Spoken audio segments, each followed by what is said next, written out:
Do you feel like you're wasting your life?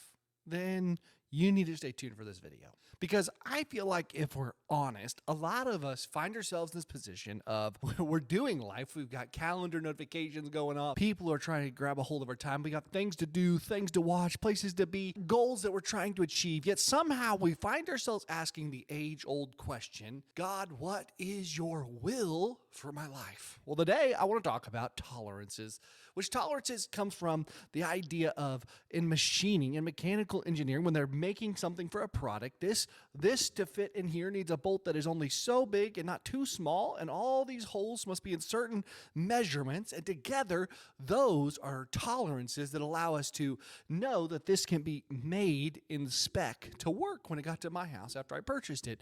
Well, for you and I, God has given us things about himself.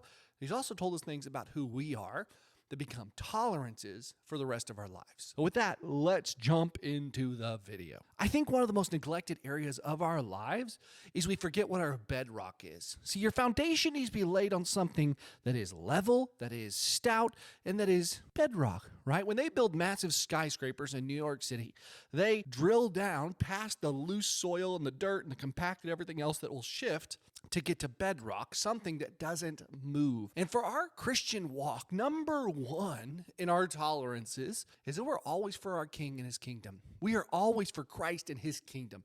Anytime we take something that is finite and put it in the position of something that is not supposed to be finite, which is the purpose of our lives, it's not meant for us, right? It's not meant for your kingdom and my kingdom. You see, your and I's kingdom, they wither, they wash away. We're out of control. The things in which we rely on that are not God, they fail us. And in following Christ, we have this beautiful picture of loving God whom will never let us down. I love when David says in Psalm 69, verse 9, he says, zeal for your house consumes me. Zeal for the Lord consumes me. Do you see what I mean there? Because it's so pivotal to everything else that'll follow.